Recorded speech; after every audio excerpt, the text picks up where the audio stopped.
Madison's dad is loaded. I bet when he passes away, she's gonna inherit a fortune. Maybe even millions, don't you think? Wow, that's amazing. Can't wait.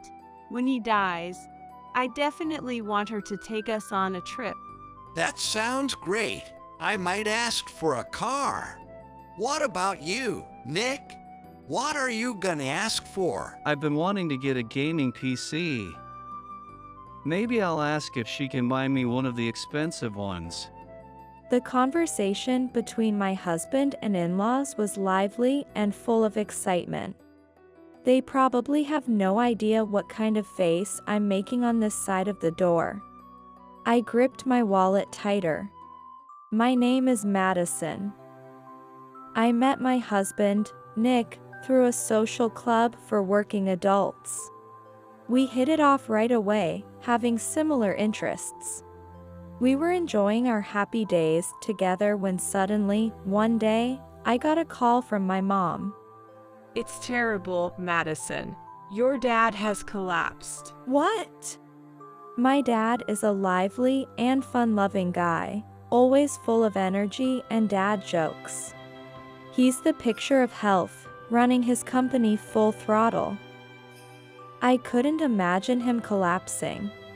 After my mom's call, I rushed out of the house, worried sick about my dad during the whole train ride. Dad was truly a kind father. Despite being busy with work, he often finds the time to play with me and my brother. He was a doting father who loved giving piggyback rides and hugs. I vividly remember him crying so hard when I read the letter to my parents at my wedding with Nick that it made everyone around us uncomfortable. I just can't believe that my father collapsed. In disbelief, I rushed to the hospital my mom told me about, and there she was, sitting in a small chair next to Dad. She turned and looked at me. "Mom, how's Dad? Is he okay?" Madison, calm down and listen. As I looked at Dad lying on the bed with his eyes closed, Mom explained his condition. Dad had apparently collapsed suddenly at work and was brought to this hospital by ambulance. They considered various possibilities and conducted numerous tests, but all came back normal, and the cause of the illness was unknown. They said that further tests might reveal the cause, but it would be too much of a strain on Dad's body, so Mom decided to stop the tests. It seems Dad will have paralysis on the left side of his body from now on. Does that mean we're looking at a life of caregiving? It looks that way. Contrary to my inability to hide my anxiety, Mom said it with a determined expression. Mom had already made up her mind to take care of Dad. Thinking about it, I felt my mother's strength, and at the same time, I couldn't help but feel sad that my father would no longer be the same man I knew. As I was holding back tears, my brother rushed into the room looking flustered. "How's Dad's condition?" my brother asked, out of breath, and Mom explained Dad's condition to him just as she had told me. It's going to be tough for you to take care of him alone, Mom. I live close by, so I'll come to help. Thank you, but please prioritize your own life. You have your own family now. My brother nodded and said, "I understand." My brother had married quite a while before me and now has a 4-year-old daughter. I was the one with free hands, as I hadn't had children yet.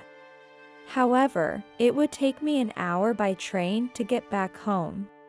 It'll take me a bit longer because I'm far away, but I don't plan to leave it all to Mom and my brother. If anything changes with Dad, please give me an update. Let me know right away. Understood. But Madison, did you contact Nick before coming here? Oh. That's when it hit me that I had rushed out of the house without contacting Nick. Seeing my expression, my brother, who guessed what happened, said, "Make sure to contact him. Nick must be worried, prompting me to hurry out of the hospital room.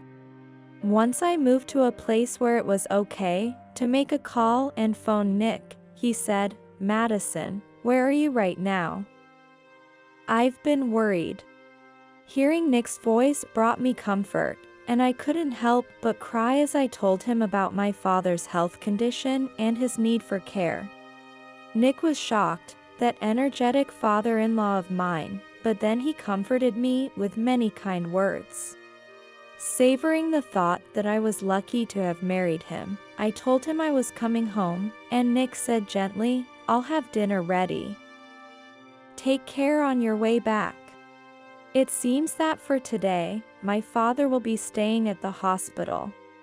Since both my mother and brother were also going home, I decided to return home as well. When I got home, Nick had made my favorite dish and was waiting for me. "You've had a tough day. Eat something you like and cheer up," Nick said, seating me at the table, and his kindness brought tears to my eyes. Nick is usually cool-headed, but I was touched by how kind he was when I was feeling down. After thanking Nick for his attentive comfort, I went to bed early that day. The next morning, when I felt calmer, I told Nick that I wanted to help with my father's care from time to time, and he readily agreed. Also, Nick had already informed my in-laws about my father's condition, and they offered to help with the household chores while I was away. I was surprised to receive such full support from my in-laws for caregiving, but when I called to thank them, my mother-in-law said with a laugh, "After all, Madison's father is like family to us. You don't have to worry about a thing." My in-laws, like Nick, are usually straightforward and cool-headed people. I was surprised when my in-laws came to our house with smiles, asking about how I manage the household chores. Before I married into the family, I thought they might be a bit cold, but that may have been a misunderstanding. I thanked my husband and in-laws over and over again for their full support in helping me care for my father. My father was a talkative person, but the paralysis on his left side made it difficult for him to speak normally. Fortunately, my father was right-handed. My father communicates his needs and messages to us by writing on a whiteboard. Despite being almost bedridden, my father still manages to entertain us with his poor drawings and usual dad jokes on the whiteboard. My brother naturally comes to help for our father's care, but it was mainly my sister-in-law who came to assist. Leveraging her skills as a former caregiver, my sister-in-law kindly and carefully taught my mother and me how to assist him properly. Not only my mother and I, but also my father worried that my sister-in-law might dislike caring for someone not related by blood, but she didn't mind at all. Seeing my sister-in-law cheerfully say, "Your father has made me laugh so much, now it's my turn to make him smile," made me realize how lucky my brother was to have married such a wonderful person. My brother may have been blessed with a wonderful spouse, but I'm not losing in that department either. After all, my in-laws' entire family is supporting me in caregiving. Whenever I go to help with caregiving, my in-laws always ask updates about my father's condition. I've always been grateful to know they are concerned. However, it was purely by chance that I discovered all of that was just acting and there is a hidden agenda. That day, as I left home to care for my father, I realized I had forgotten my wallet on the way to the station. Despite being frustrated with my own clumsiness, I head back home. On the days I go to provide care, my in-laws always come over to help with the housework, so I headed home wondering if they'd laugh at my forgetfulness. I opened the front door, got my wallet from my room, and head back to the entrance. Then, on my way, I overheard a conversation between Nick and my in-laws coming from the living room. "So, Madison's dad isn't looking like he'll die anytime soon. I'm getting pretty tired of waiting, you know? What? Wondering if my ears were playing tricks on me, I froze up on my way towards the front door. I crept closer to the living room door and listened in, and their conversation became clear. Anyway, how much do you think Madison will get when her dad dies? There's no point in being this nice unless we're getting a substantial cut. Madison's dad is loaded. I bet when he passes away, she's gonna inherit a fortune. Maybe even millions, don't you think? Wow, that's amazing. Can't wait. When her dad passes away, I definitely want her to take us on a trip. That sounds great. I might ask for a car. What about you, Nick? What are you gonna ask for? I've been wanting to get a gaming PC. Maybe I'll ask if she can buy me one of the expensive ones. The conversation between my husband and in-laws was lively and full of excitement. They probably have no idea what kind of face I'm making on this side of the door. I gripped my wallet tighter. My head was in a mess, mixed with anger, frustration, and sadness. Without letting Nick and my in-laws in the living room notice, I quietly left the house and headed to my parents' home with my mind still in disarray. If I thought my in-laws were being unusually kind to me, it turns out it was all for the money. Indeed, my father's inheritance would likely be a substantial amount. But that didn't mean I wanted to accept that my in-laws were eagerly waiting for my father's death. Even after arriving at the station near my parents' house, I couldn't gather my thoughts and just sat on a bench on the platform for a while. The sound of Nick and my in-laws' laughter still echoed in my head. Unforgivable. Absolutely unforgivable. Fools, laugh all you want. I swore to take revenge on Nick and his parents, who saw my father, who had raised me with care, as nothing more than a cash cow. For that revenge, I didn't tell anyone about that conversation and acted normal as usual. Even when they asked in detail about my father's condition, I explained politely like I usually did and said, "Thank you, as always." I decided to use Nick and my in-laws, who only saw my father as money, to the fullest extent. I added the days I went for caregiving and intentionally pushed more household chores onto my in-laws during that time. Eager for my father's inheritance, my in-laws happily accepted any request I made. I noticed that sometimes the faces of my in-laws and Nick would tense up, but I didn't care. About a year after my father started needing care, his condition worsened. I was relieved by the doctor's words that it wasn't immediately serious, but I told Nick and my in-laws, my father might go anytime soon.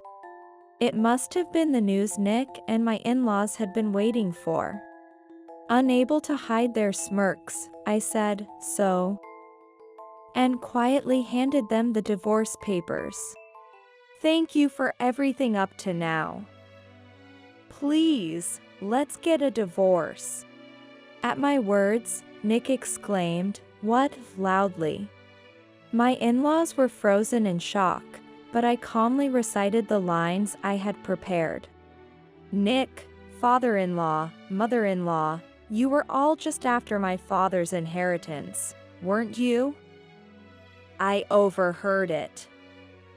Mother-in-law wants a trip, father-in-law wants a car, and Nick, you want a gaming PC. I can't stay with people who are eagerly excited for my father to die. Your faces earlier were truly disgusting. It was clear you were only thinking about the money you'd get once my father passes away." It seemed terrifying to them that I spoke with a blank expression. My in-laws remained frozen, and Nick was gaping, holding the filled-out divorce papers. I had no more use for this house. "You can mail the divorce papers. But if you don't sign them, I'll consult a lawyer. Please do it within a week. After telling Nick this, I stood up, took the luggage I had prepared beforehand, and left the house. My parents were waiting for me at my childhood home, which I reached by train. Since I had already explained the situation to my mother, she hugged me and rubbed my back, saying, "You did well." This was the first time I had cried on my mother's shoulder since becoming an adult. The next day, Nick and my in-laws came to visit my parents' house. I decided to stay hidden and watch from a distance. When my mother went to the door, Nick and my in-laws were outside, lined up on their knees in apology. We want to apologize to Madison. It seems there has been a misunderstanding. Please let us apologize properly. Misunderstanding. My daughter apparently overheard your conversation. It seems you were after my husband's inheritance. I'm not fond of the idea of being related to such people either. Despite being dismissed by my mother, Nick persisted. To Nick, who kept repeating that he wanted to see me, my mother said with exasperation, I can't let you see her because she doesn't want to. What she wants is not your apology, but for you to sign the divorce papers. Did you bring them? Hurry up and hand them over. Please, give me another chance. As Nick shouted, the sound of a cane tapping came from the back of the house.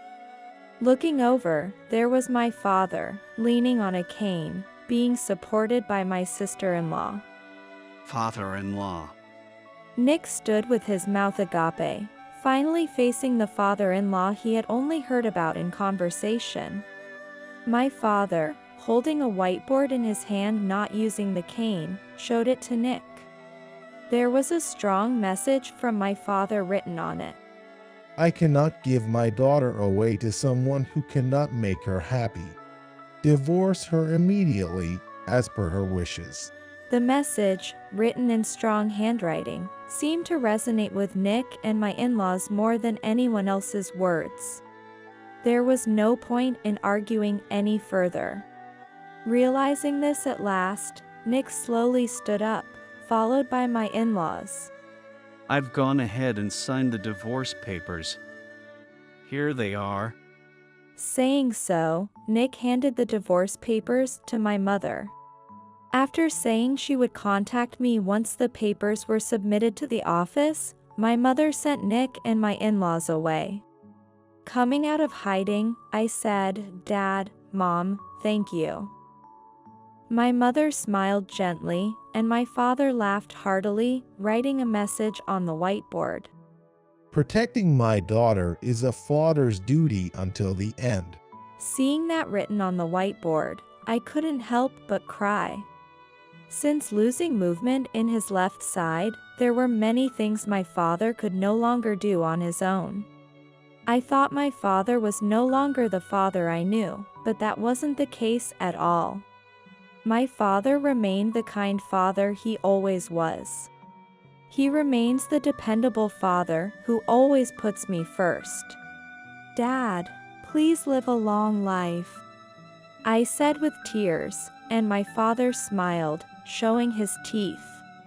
Since then, Nick seems to have moved back to his parents' house and is living quietly with his parents.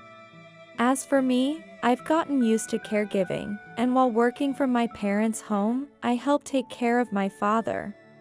Despite the busy days, my father always found time to play with my brother and me when we were young, no matter how busy he was.